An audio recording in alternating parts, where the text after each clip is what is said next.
Hi, everybody. It's me, Candace, with Chubby and Coos, back to introduce the rebroadcast of a panel I moderated for the Words and Music Literary Festival that took place last weekend. A week ago, Saturday, I moderated this virtual panel, and it is called Reimagining Memory. And I talked to Elise Arden, Marita Crandall, and Daniel Jose Older about fantasy and history and how these intersect. It was a really great conversation. I had a lot of fun moderating this panel, and this is sponsored by One Book, One New Orleans. It was for the Words and Music Festival. We do support One Book, One New Orleans and their mission for literacy, and we encourage everyone to donate to them as you're thinking about donations for holiday season. So without further ado, here is our panel, Reimagining Memory from the Words and Music Festival 2020.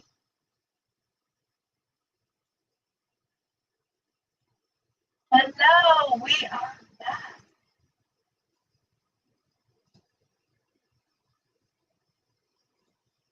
It would probably help if I included sound in this. So give me 1 second and I will redo this and include sound, and y'all can watch this really fun panel that I did.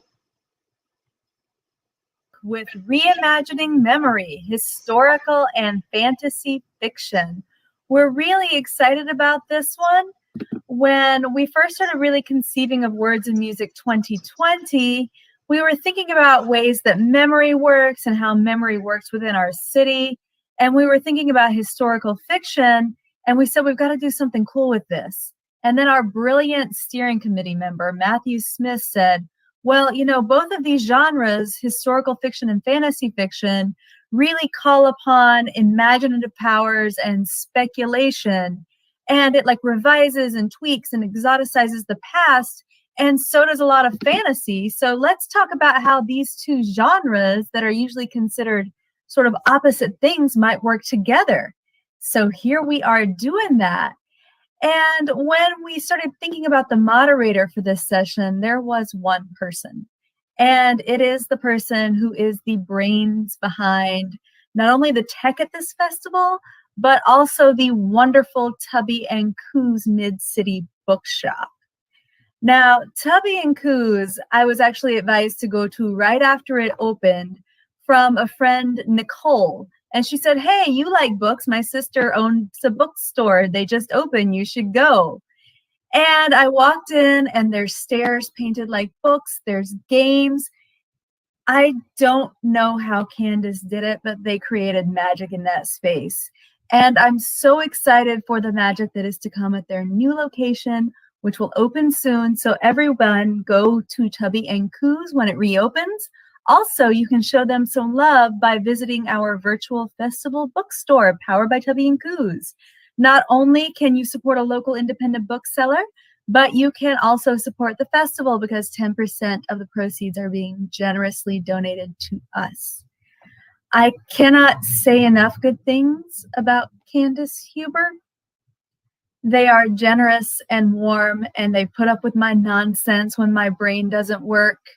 And not only do they run Tubby and Coos, they have game nights, they have author talks, they have animals, they're a wife. I don't know how they do it all. I really don't. So to introduce you on screen for the first time during this festival, from behind the scenes, Candace Huber, y'all, give it up. Thank you, Megan. And now I'm going to be like crying after that introduction for this panel. So that was a lot, but thank you. That was beautiful.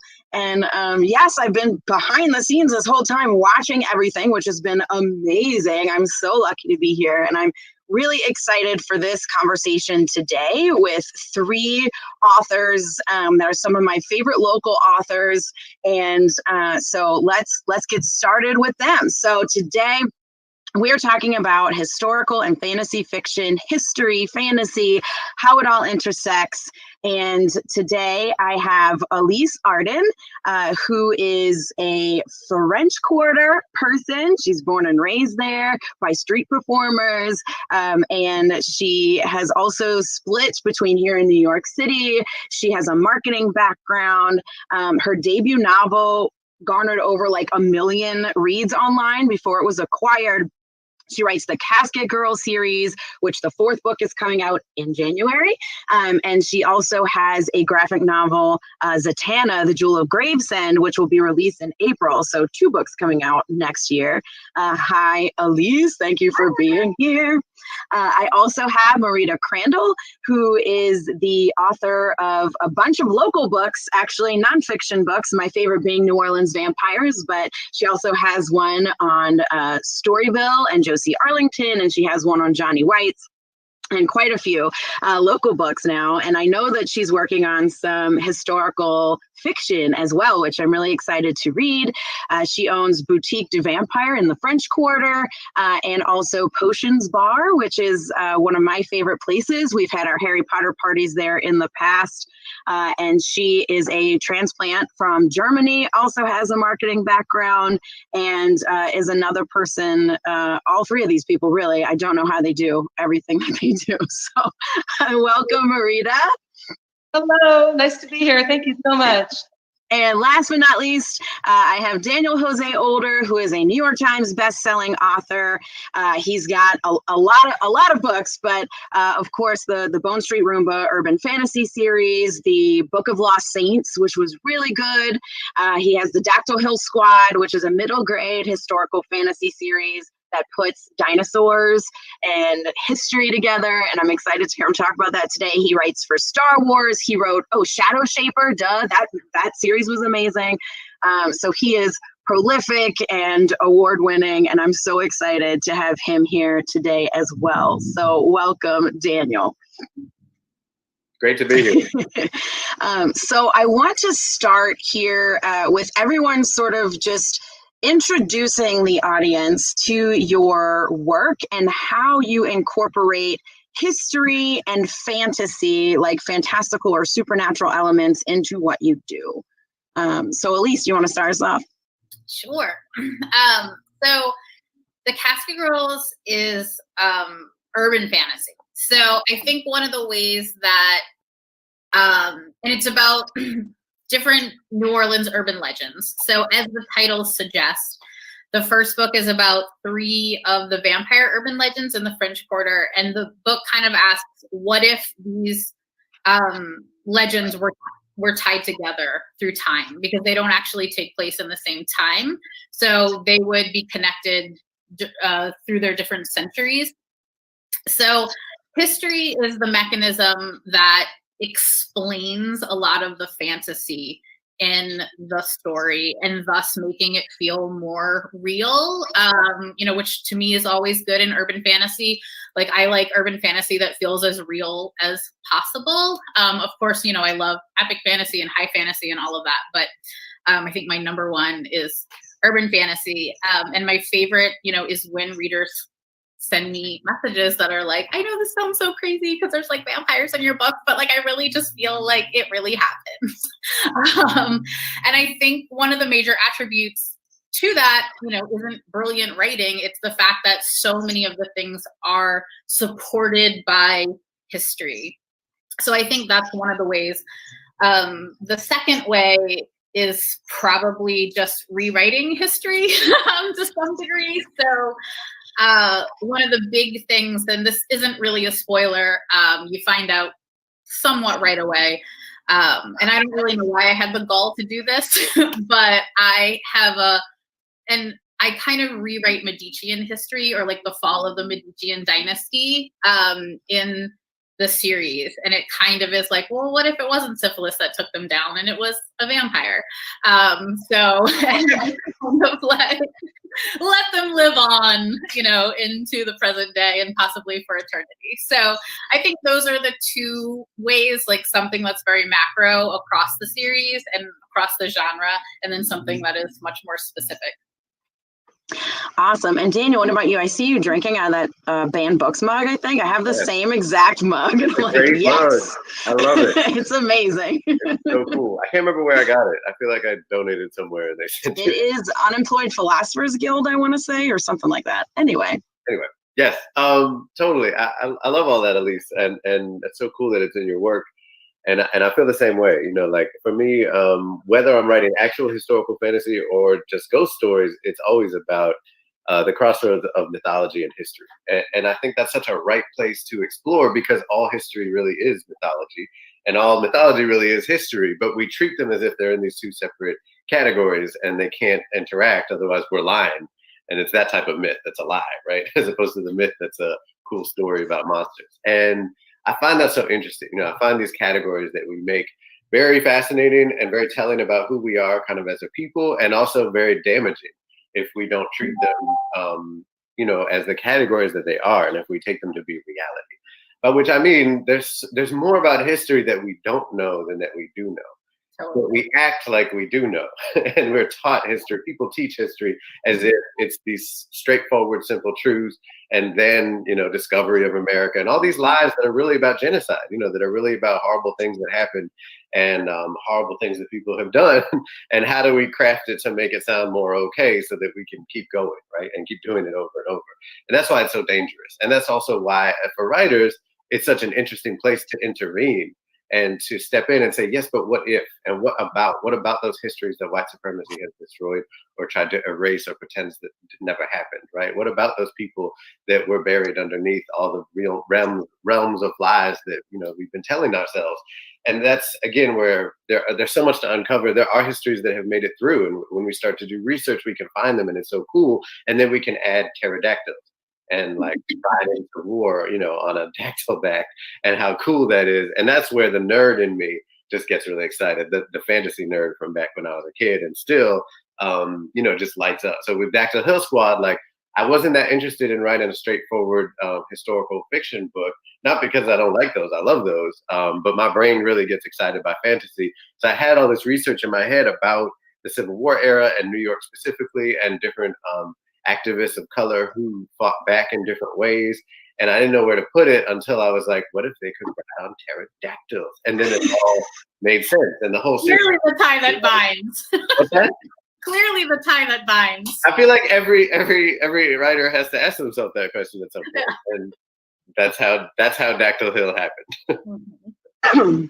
And it's awesome. If y'all have kids in middle grade, please read the Dactyl Hill Squad. Get them to read it because it's so good. I enjoyed it so much. There is actually a video game on the Scholastic website that you can play flying around as Magdalise on the back of a pterodactyl dodging Tyrannosauruses in 1863 New York. It's really cool. That's amazing. I didn't know that. That's really cool. The books or the series end in New Orleans or in Louisiana? Yeah, and then these two books end up in New Orleans. So they end up down in the swamplands for a little bit, and then they're in New Orleans proper for a good chunk of the third book, and into Mexico. It's a whole New Orleans. I mean, it had to, right? Like, there's so much history here.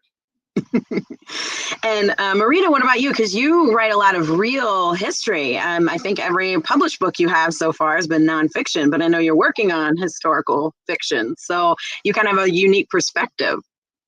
Well, it kind of happened backwards. So I had an idea to write a story about the Carter brothers, which is one of our vampire legends here in the French Quarter.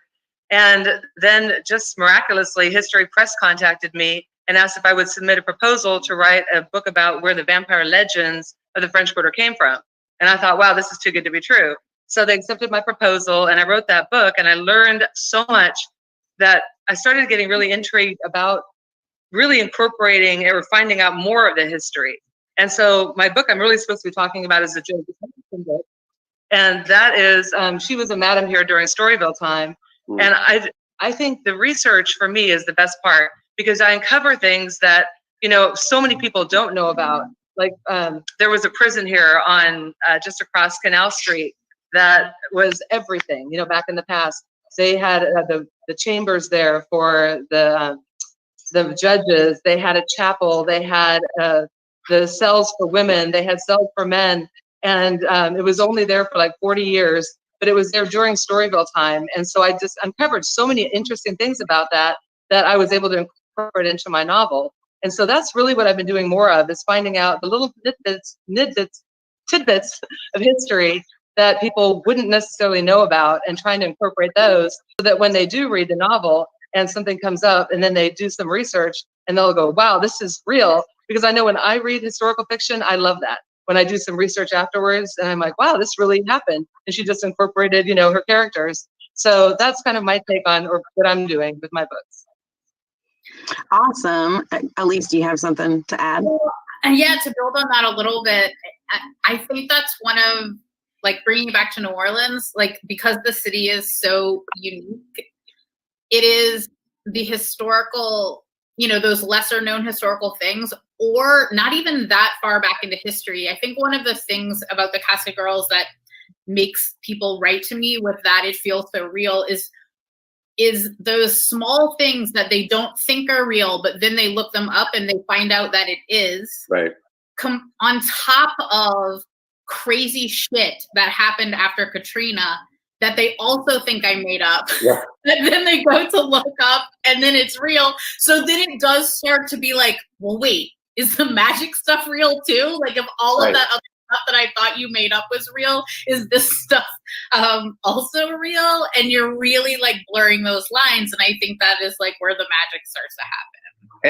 And the point, to Marita's point, and that too, it's like when you start to study history a little more deeply than what they kind of shove down our throats. It's like there's so much cool stuff in there, and it almost makes it worse when then you watch like really plain, boring, derivative historical fiction that doesn't do anything with any of that cool shit. And you're like, but it was right there. Like, why would you do something bland and like overdone when there was amazing stories with layers and complex characters and all kinds of Shakespearean shit, and you wanted to go neutral? Like, it just makes me even more mad. But I wanted to show this real quick because they made a map of the French Quarter with dinosaurs for the third Dr. Hirschyar book, and it's so cool. And I just love it. That's so much. really cool.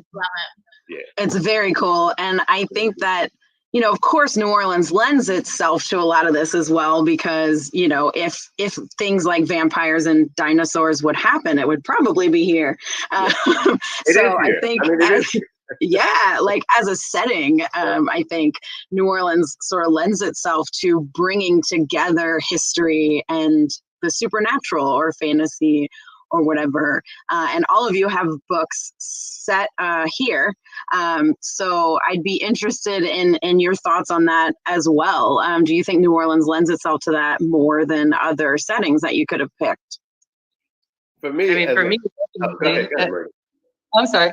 For me, definitely, actually, the French Quarter has such a magical place in my heart. I think probably for all of us. So many people have that story that when they set foot into the French Quarter, they were just, gravitated here. And that happened to me. I came here and I thought, I couldn't believe it existed. Ended up selling my house over the phone and moving here.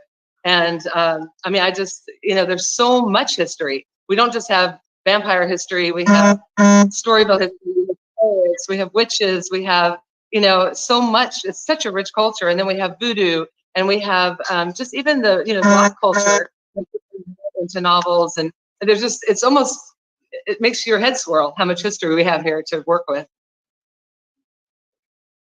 Yes. It's the same for me. I'm a transplant, and I first came here when I was a teenager, driving across country, and totally fell in love. And I was really set on San Francisco, but I very nearly stayed here since I was 18. And I knew I would come back. It took me 20 years to get back to live, but I was visiting throughout, and it's just a place that I've always loved and I always felt loved by every time I come. And then as a northerner, like, it does feel like there are dinosaurs here, like, because all we have is like chickadees, you know what I mean? And then you show up, and pigeons, and then you show up here and it's like storks and like lizards and all kinds of creatures and bugs that are like bigger than some of the birds. Like, it, that's just my memory of when I would go to visit my tios in Miami too. Like, anytime you kind of like get below the Mason-Dixon line, nature gets a lot more interesting. And when you're from Boston, that feels like a prehistoric era in terms of like science. Like, it's so cool seeing lizards. I'm still that little kid, because I still walk outside my house and I'm like, lizards, like, that's dinosaurs for us, Like the crows, all that. So it's that. The other piece was, I was telling the story on Twitter the other day, because the first time I came here, that first trip, I was having, you guys remember Mr. Gyro's? It was on Decatur. Yeah. Really good Greek restaurant in the Quarter way back. This was 98. And I was eating there with a stripper, and we were just hanging out. You know, you just meet random people. And she was like, I'm a witch. And I was like, can you do some magic for me? Because I was 18. And she was like, yeah, what do you want me to do? And I was like, can you make it rain? Because it was a cloudless night, and I hadn't seen rain for a while. I wasn't trying to be a jerk, you know. And she was like, I'll see what I can do. And then I kind of wandered off into the night, and I wandered into the Quarter. And sure enough, I look up, and there are these cranes above the Quarter with sticks attached to them, dangling in the air, and there's water pouring down from them. And it's because they were filming the movie Double Jeopardy with Ashley Judd. And they were doing a rainy scene where there was a chase happening in the Quarter. And I was like, oh, wow! And I like ran over to it, and I was in the race, and I was 18 and having a moment. And I was like in the background of the shot, you know, and it's like, that's practical magic. And that's what happens in New Orleans every day. And that's always felt very like also normal to me. You know what I mean? So like being here, it's like, it all makes sense finally, instead of it being like this aberration or this weird thing that's out there somewhere. For sure. And I want to talk about, and y'all, I'm glad that y'all like sort of brought things up that I want to talk about, which is really, really cool. So I definitely want to talk about your research processes a little bit, because, you know, all of you write, you know, kind of really mesh together well, the myths or the fantastical and the real history.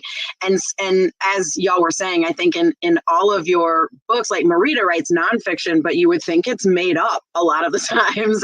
And Daniel and Elise write fiction, and it does. It makes you like look stuff up. Like, wait, is this real?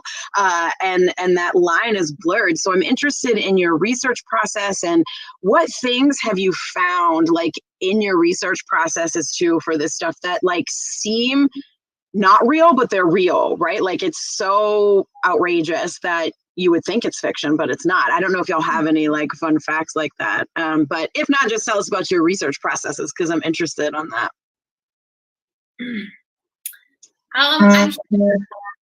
I'm sure there are a million things that I'm not going to be able to think of off the top of my head.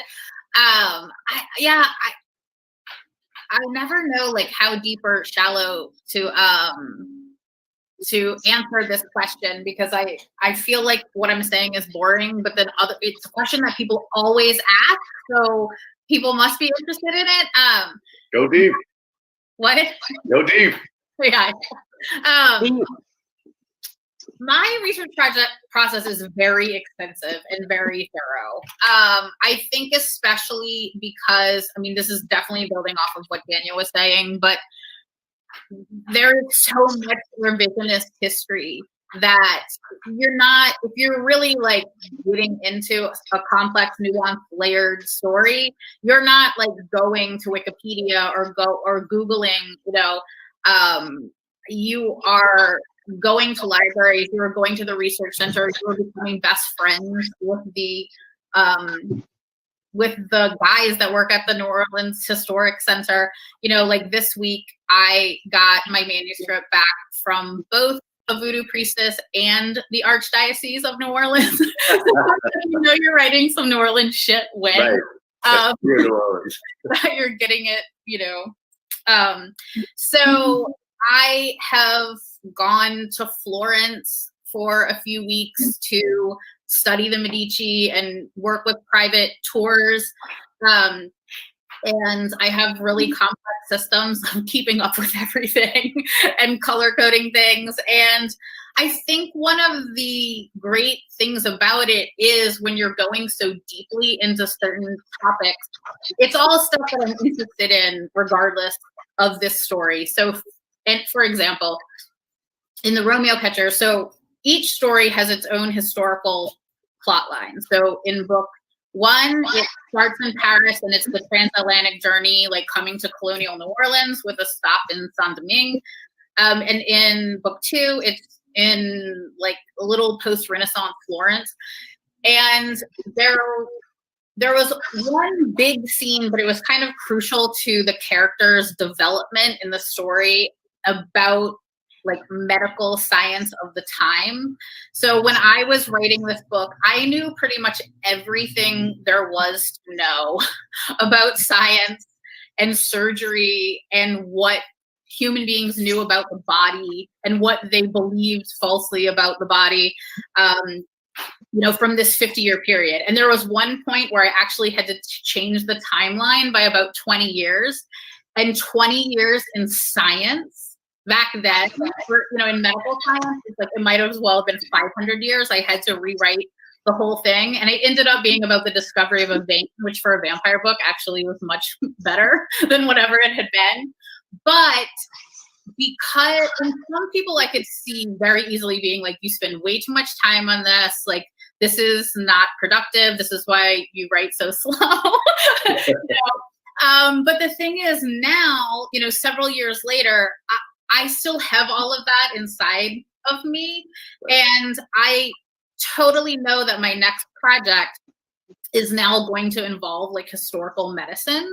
And I am super excited about where this is going to go and what the series is potentially going to do.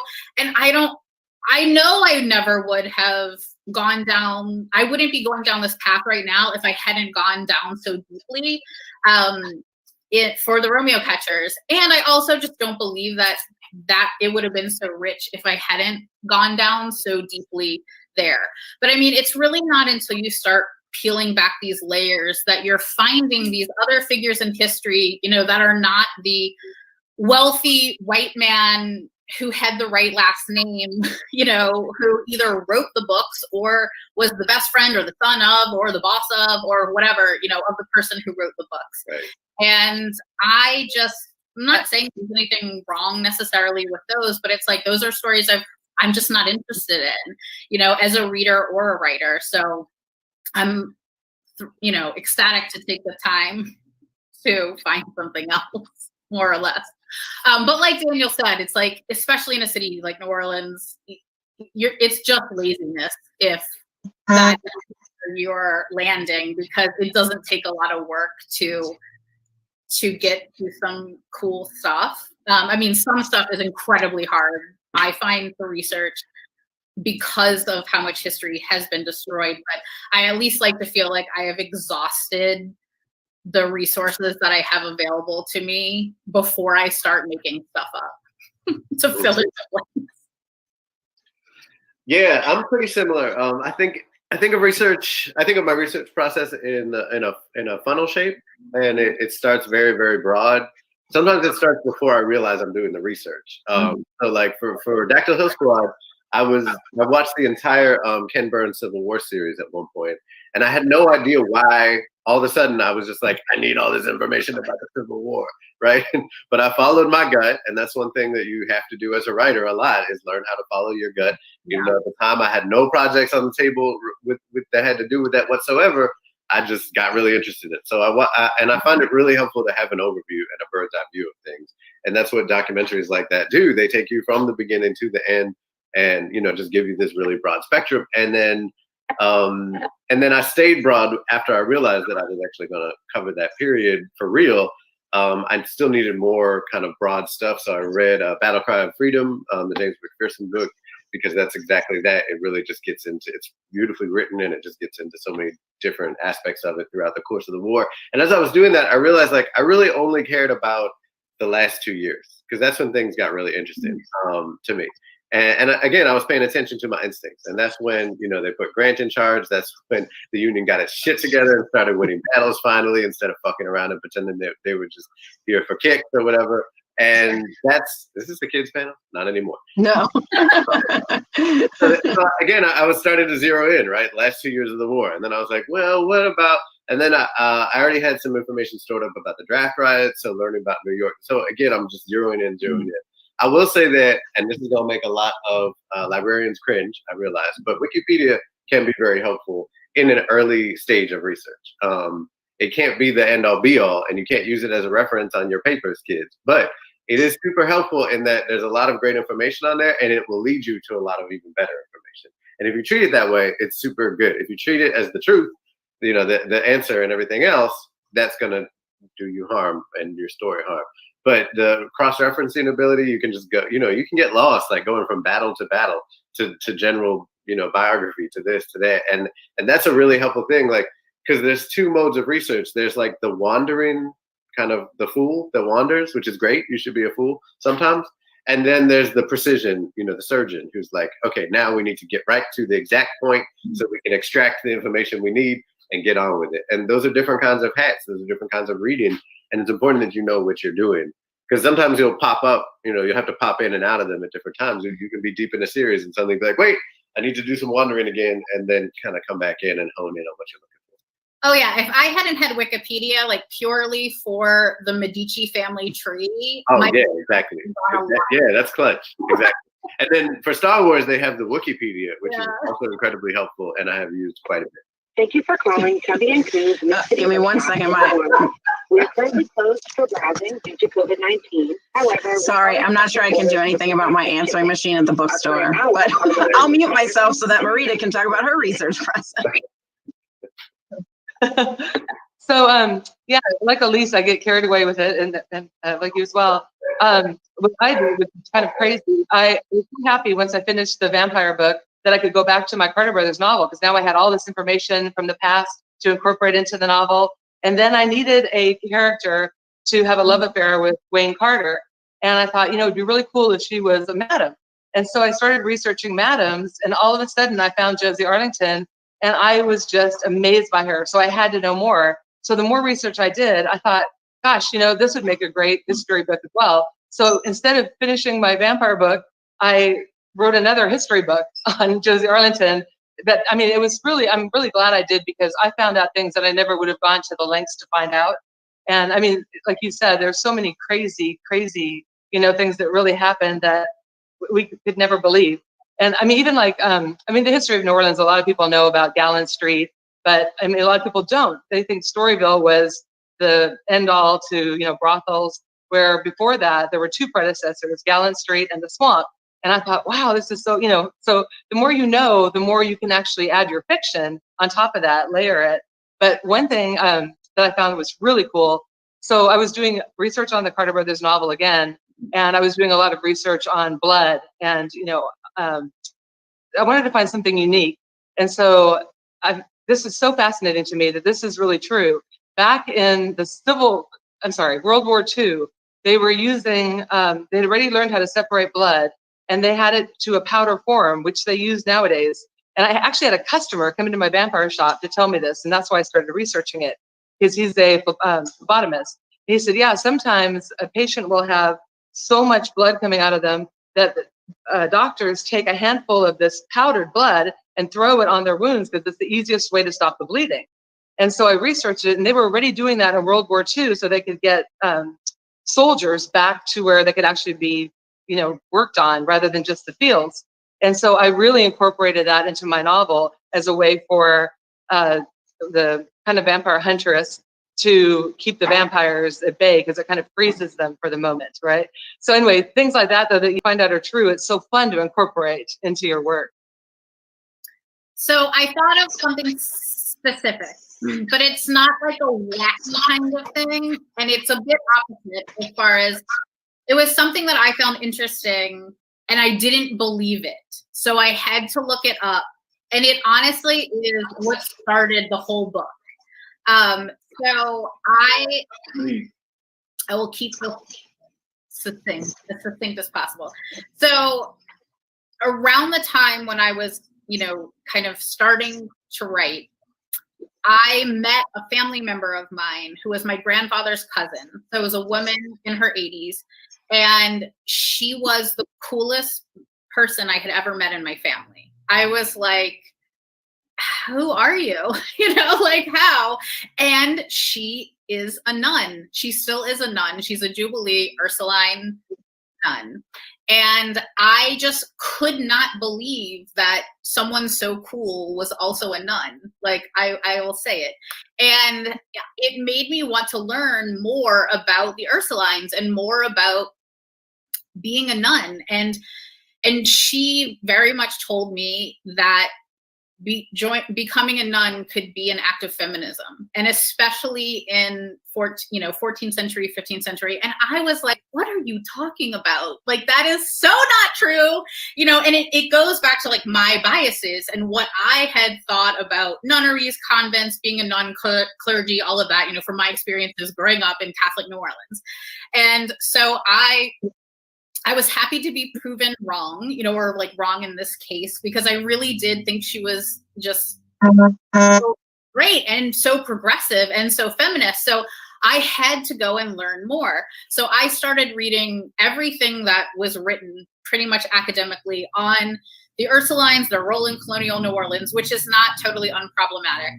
And, how they got here, why they came, and then further back in Europe. And it didn't take a ton of work to discover that women sometimes really did join convents as an act of feminism, because if you were a nun, you answered to God and you did not answer to man. And I was like, damn, like I would have, like, I had to be proven wrong. I had to read like 6 dense academic tomes to discover this information, because to me that was wacky, like that was crazy. And I found that so fascinating that I just kept digging deeper and deeper. And then of course, at the same time, I was taking a science fiction and fantasy workshop, and everyone in the class like absolutely hated Twilight. Like, it was cool to hate YA, to hate vampires, to hate especially Stephanie Meyer. And at the time, I was not in the writing world. I could not understand how adults hated someone so much, or like hated a writer so much. So, and I wasn't really like popular in this class because I didn't know like every Wikipedia entry. So I was like, well, I'm going to write a YA vampire book.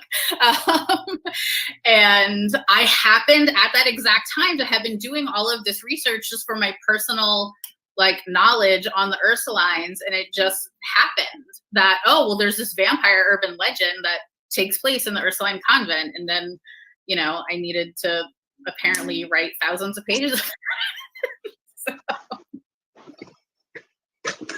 That's actually a little bit like it's similar. My origin story for Dr. Hill Squad was researching. I was writing a rock opera about Crow Hill, which as one does. With the Brooklyn Historical Society gave me a grant to write a rock opera, which is really cool. It was to go into their archive, which is this very cool Hogwartsian building downtown, and has all this amazing information and documents from all throughout Brooklyn history. So I zeroed in on Crow Hill, and I was writing about that time period and basically Civil War era, and it led me to learn about the Colored Orphan Asylum, which was in Midtown Manhattan, and was burned down in the draft riots. And in researching that, I came upon this group of Cuban sisters that were dropped off there as kids for several months and then whisked away again mysteriously and kind of disappeared from history. And it just jumped out at me as a Cuban to have that moment of being like, oh, Cubans in New York in the 1830s, like what? Totally blew my mind, which is a moment that I had separately, with fantasy and science fiction, not finding myself in those genres and then being able to find them in different ways suddenly. It's such a revelation. So it really jumped out, and those were the people who I originally was like, what if they got away? What if they like took off into the New York streets and had adventures instead of being taken back probably to a plantation in Cuba? What is their survival story? And then what if there were pterodactyls involved? And everything that's where everything came from. So it was that moment of recognition of this lost history, and then having to rely on imagination, which is where the fantasy piece comes in. Because it's like, if you're going to make up stories that we don't know whether or not they happen, then why not jump in with some even more like extraness to make it really fun too. One thing I wanted to say real quick about the research is that what I really want to get to the bottom of things, and I know Elise does this too, and I found that when you even read famous people's books, about history, they'll say something, and I'll think, well, what's their facts? And, they'll just say it and not have an actual fact of what it was. And so I look in the footnotes a lot, and you find out a lot of stuff in footnotes. But I won't stop until I find out where the actual first, thing came from. So, like, for instance, with the Casket Girls, I had to know the first time they were called the Casket Girls. And it took me a while to find that out, but it was worth every minute of it. And it's fascinating, all the other things you find out, but really definitely footnotes and doing it, it's research to really get to the end of the very bottom of it. So well, now I'm curious as to what this is. Where do we hear the Casket Girls for the first time? Well, I want to add this because this is something that Marita and I have talked about at length, and we've talked about at length with historians in New Orleans as well. And this is something that I definitely didn't know to the degree. So if you are a historical fiction writer or you want to be a historical fiction writer, this is something very important to know. So much is wrong because of this. So back in the day, before the internet and, easy forms of mass media, one person would write something, right? And then there were no academic journals, and, it had to be presented so many times before it came fact, or anything like that. And it's like, one person would write something, and then another person would write something and quote that. And then once it became quoted once, it was like fact. And things spread like wildfire. So whether that person was biased, whether that person was just wrong, whether they just misunderstood something, whether it was a freaking typo, or not typo, but handwriting that couldn't be interpreted. And actually that was a big thing of handwriting being misinterpreted into something else. So it's why in New Orleans history that, and even going with specifically the Casket Girls history of the legend and the different components of it, you're going for any sort of accuracy, you have to exhaust every resource, and even stuff that you would think is, absolutely correct. You're in the archives at the Archdiocese, or something like that. It's no, you can easily find 18 sources that say that, and you think that it's correct because of 18, but if you dig deep enough, they are all quoting the same wrong. So, and I think especially topics like voodoo or anything where ethnographers were the original sourcers of the material, or documenters of the material, it's that's so interesting. Yeah, that's one thing that I want to talk about, because this also keeps coming up over and over in this conversation, is who gets to tell this history, right? Because in so many situations, the sources that you're going to for research are, like you said, they're either wrong or they're written by white people, and they are not 100% correct. And I think some of the power in writing about history or using history in your writing is the ability to sort of correct it in your own way, or to revise it, or to just show people that maybe this isn't exactly maybe it's not exactly what you learned in school or whatever. So I want to hear y'all's thoughts on that, and in your own writing, what are your goals with that? Or do you ever think about that? Okay, I want to tell this story. I know for Daniel, you said you found this about these Cuban kids, and you're this is the story that I want to tell because it's not told. And I think there's so much power in that. And that's how we get these stories that are so intertwined with real history. And then you add dinosaurs and everyone's yes, I think for me, it's very specifically too about, when we talk about, when we teach writing and everything, the one thing that the protagonist absolutely has to be is active, whether that is mentally active or, emotionally active. They have to take action somehow to do something. They cannot just sit and watch shit happen, right? And for so long, the way that white supremacy has taught us about how this country works is that people of color are either bad and need to be eliminated, or they need to be saved. And the way that the Civil War history is taught, the way that slavery is taught, even when it's from a liberal point of view, it very often regulates Black people and people of color into these roles where there's no action that gets to be taken that they take. And that is not true. That's not what happened in history, obviously, but also like on record too.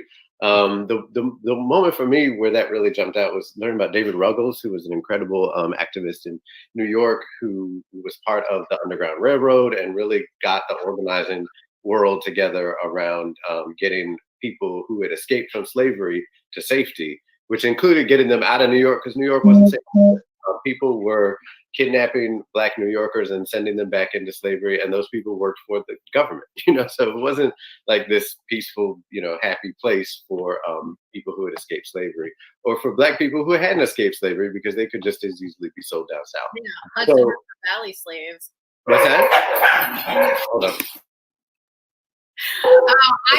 I've been doing a lot of research on River Valley lately, and even after living in New York for over a decade, I feel like I'm just starting to learn about the history of slavery there. And I feel like that's just one of those examples that you learn in school, is that slavery only happened in the South. Exactly. That bullshit, right? So that's a lie that needs to be taken apart, and that people just either were saved or passively let slavery happen to them. David Ruggles took over a boat in New York Harbor that was full of enslaved people and freed them all, and then brought the slavers to be prosecuted. Made citizens arrests at the threat of his own life, and was almost kidnapped himself because of it. And these are when we think about that happening, that's hard to imagine happening today, let alone in a time when slavery, existed in was half of this country, at least, for really more. And so acts of heroism like that, I think, are on the one hand just they need to be honored. We need to give them their due.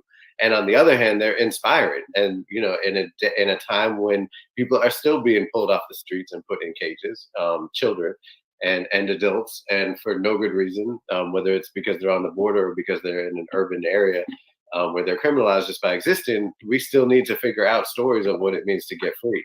And find out, different ways that people have done that throughout history. I actually learned about David Ruggles because of Dactyl Hill Squad. That's why in the back of every book, there's a section that says what is true and what is made up, including about the dinosaurs, which most of it is made up because I just made shit up. To your question about, do we want to rewrite it? So when I was writing the vampire book, I didn't want to be that person that ruins all the legends. I really was driven not to do that. So even though I found out all the very, very facts of where the legends came from, at the end of, especially the Casket Girl chapter, I kind of rewrote it so that tour guides would have something to go by, because, there were so many different versions of it. And I'm really honored that a lot of tour guides are using the book now as a guide, because it's more, historically accurate, because there's so many ways you can go with it. So, that was fun to, kind of rewrite it. And I added, some crazy stuff too, but, I tried to make it fun, and it's still historical. Yeah, and I do want to mention, if I know that we have maybe 10, 15 minutes left. If anyone has questions, you can drop them in the chat, and we'll be happy to address them if you have questions for the panel yourself. I think we sort of answered that one, Megan. But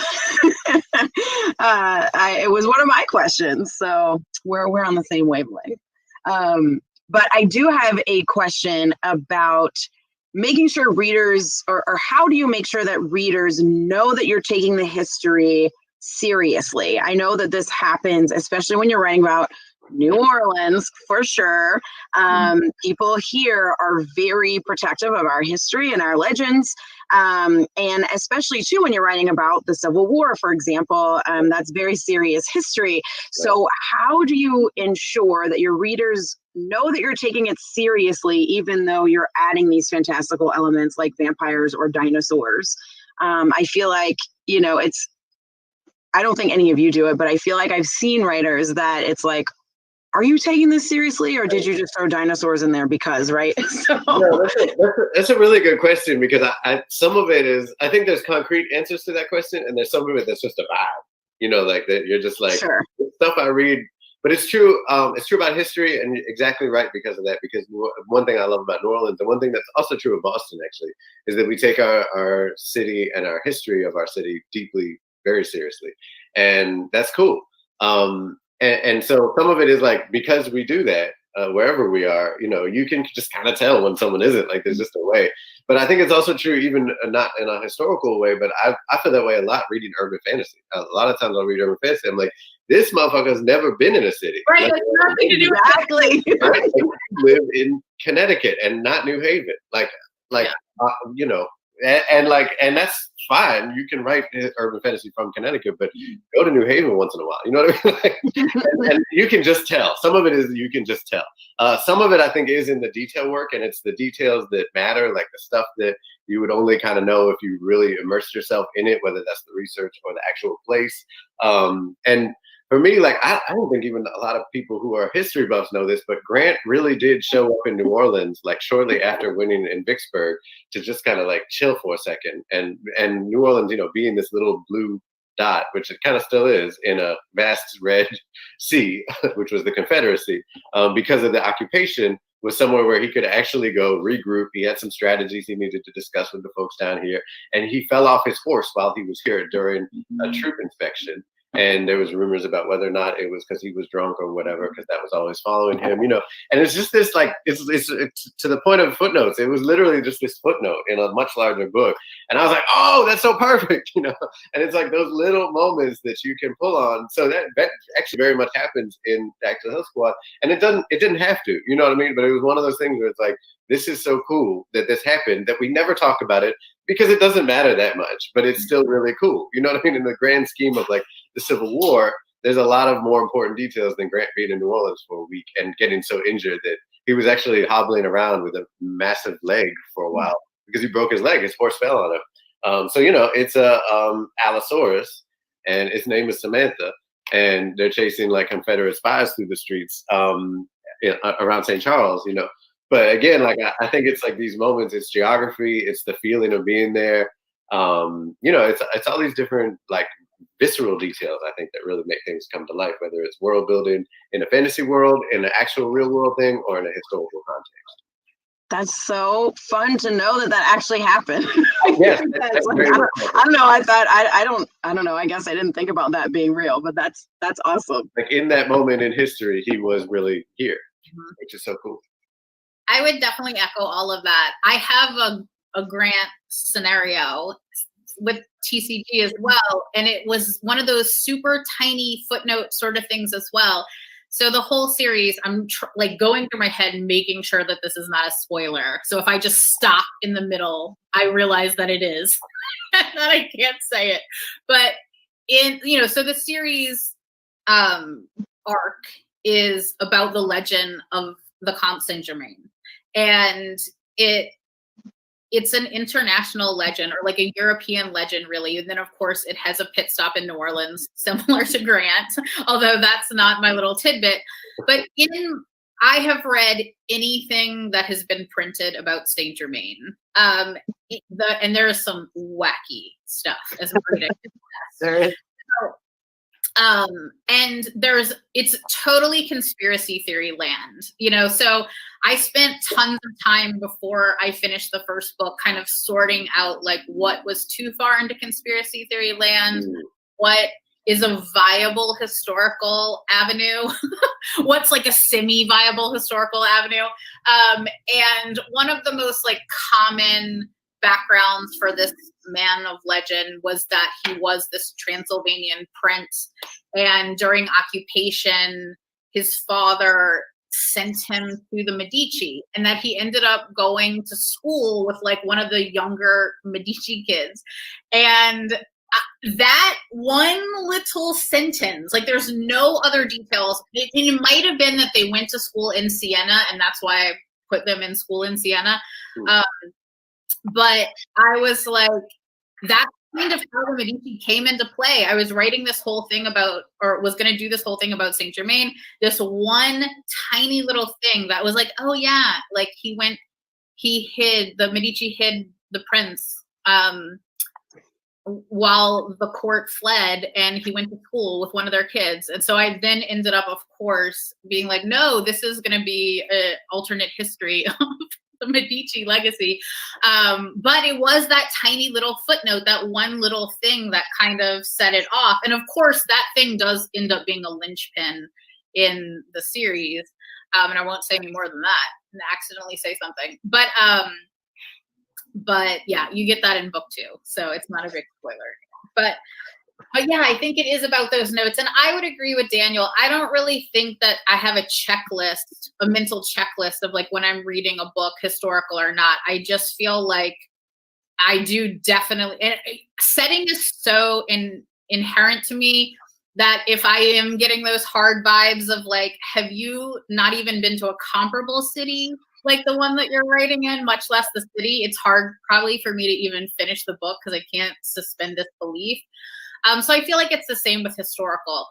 I do also find that sometimes if I feel like a lot of details are incorrect about certain topics, like even if it's something that's pretty niche, I can't stop my brain from going like, well, I don't even know about all these other things, but I know you're wrong about these things. So are you wrong about all of that as well?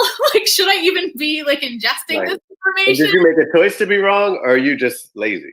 Right, exactly. And it's why I have a very hard time reading stuff that takes place in New Orleans, because as soon as those like threads in my brain start unraveling, I'm just like, okay, you clearly are wrong about everything, even though you might not be. Right. I haven't thought about that. I think Elise is right. You know, I think people will innately get a feel, like Elise does, for when you're reading a historical book, of how seriously the person took it. I might put something on the back of my book, 2 history books written in research prior to creating the book or something like that. But I don't know. I think it comes out in the writing, how serious the person is about history, like you said. Yeah, this book I am for the first time really considering putting a historian's note in the back of the book, like Daniel did for Dactyl Hill. We'll see. I didn't do it for any of the other ones because I just felt like it was obvious the stuff that I had changed. You would be surprised what people think about you, But I do feel like it's not just history, of course it is. So the 4th book, as the title of the book suggests, is about a voodoo urban legend in the city. And I do feel like voodoo is one of the most bastardized things, thanks to Hollywood, and just general white supremacy, that it is so unknown, for better and for worse. I mean, I think there's also a lot of secrecy on purpose, which I totally respect, and I'm not trying to give away anyone's secrets at all. So I am thinking about it for this book to say to people, I didn't make this stuff up, you just don't know anything, or I definitely made this stuff up over here. So we'll see. It's definitely something that I'm going back and forth with a lot right now.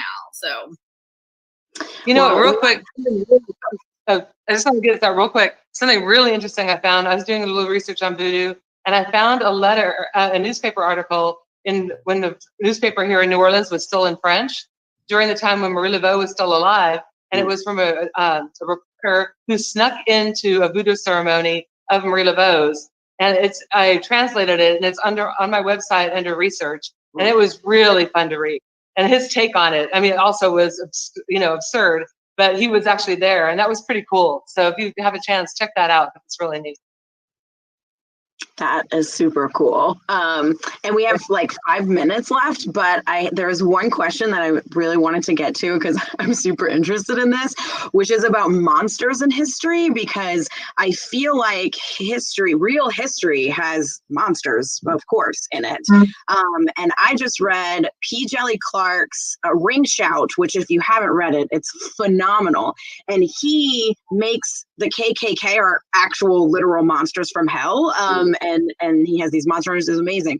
But my question is about monsters in history, because Daniel, in your book, you have both dinosaurs and you have like people monsters. Like people are the villains, and they sort of use the dinosaurs as like tools to help them. So I'm really curious as to, and vampires of course are seen as monsters across history. So I'm really curious as to this intersection between like historical monsters, especially like people, white supremacy, things like that, and how you sort of translate that into being like fantastical monsters or supernatural monsters or dinosaurs.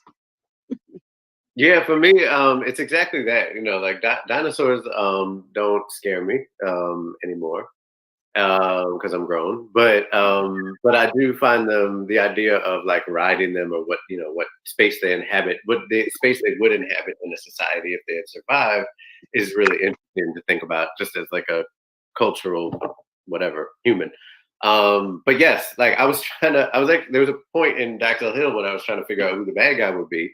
Because not every book needs a bad guy, but this one really did. It's very much like a children's, you know, like traditional fantasy story in so many ways, and I just really wanted someone evil, and then it just turned out I had to look no further than my own research, because there are so many horrific people. And what really gets me is like when I start to describe this dude, whose name I just magically forgot, but that's great, to kids, you know, I'm like, this dude literally has a group called the Kidnappers Club, and he would kidnap Black New Yorkers and sell them into slavery, including children. And it's like, that is some real bad guy from a movie type shit. You know what I mean? Like, who does that? You called your group the Kidnappers Club. It's like, you know how evil you are.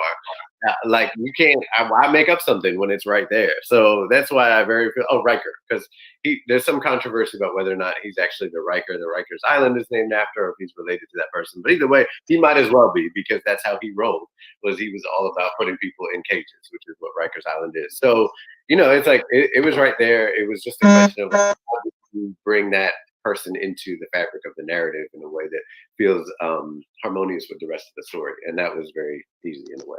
And what I thought was interesting is that, of course, he rides the most terrifying dinosaur as well, which was interesting because it was like, oh, the good guys have like, you know, Allosauruses and like all of these sort of benign dinosaurs. And then the bad guys, of course, it's like T-Rex and Velociraptors and stuff. So I'm going to point out that an Allosaurus will eat your whole life. Yes, it will. That's true. Yeah. So do y'all have any like final thoughts? This is I think we're at time, but this was amazing. I could talk to y'all all day. I know we're talking about the past, but I want to shout out my next book, which takes place in the future. It's called Flood City, and it is a middle grade story about kids on the last city on Earth after floods take over. I'm so excited about that, and it looks like ARCs are available, so I'm gonna email about that. About the monsters. Awesome. Elise, do you have anything you want to say or No, this has been great. Thanks for listening. If you're tuning in, you can get the Casket Girls pretty much anywhere in New Orleans, but definitely at Tubby and Coos, and they're probably signed. Each book kind of is a historical journey, but it's pretty much the, you know, New Orleans history, the good, the bad, and the ugly. So. For sure, all of these books are available at Tubby and Coos in our virtual bookstore, and just order from us directly. I for sure have these three authors' books I know in stock right now.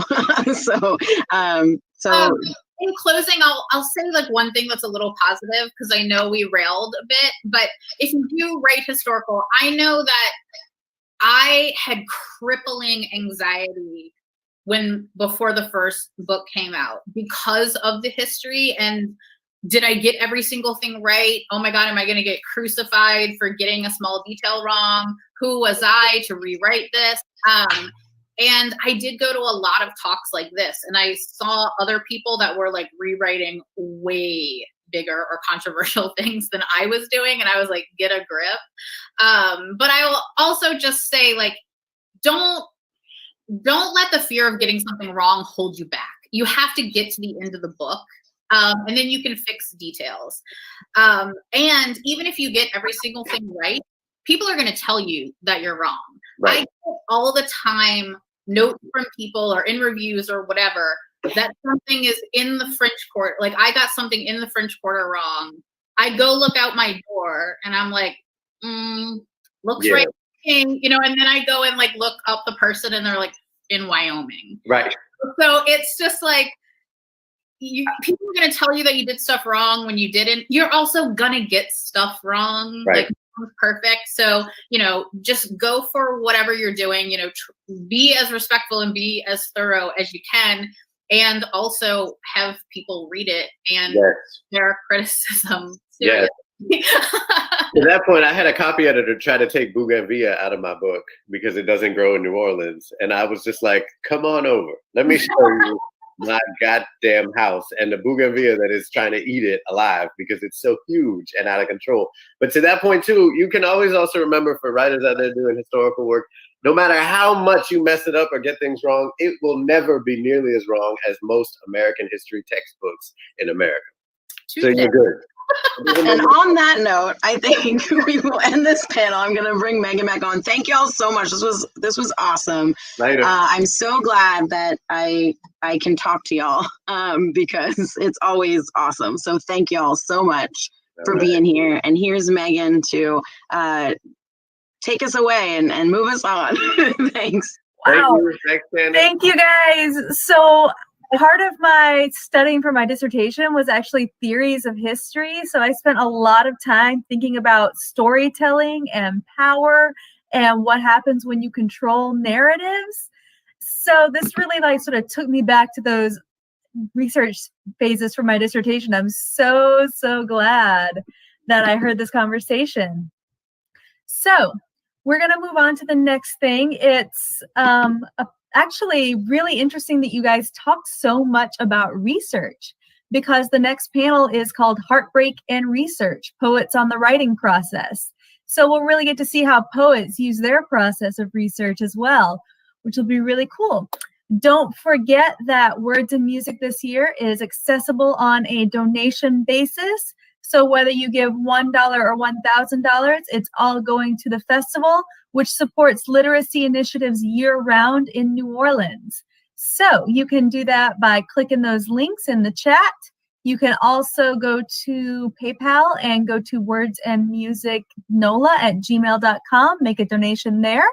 Or you can go to your phone and text WAM 20 to 44321. Don't forget to do a little shopping at Tubby & Coos. The link is in the comments there. You can also go to wordsandmusic.org, and we've got a link up on the homepage of the website as well. We will be back in 6 minutes with Heartbreak and Research, Poets on the Writing Process. I will see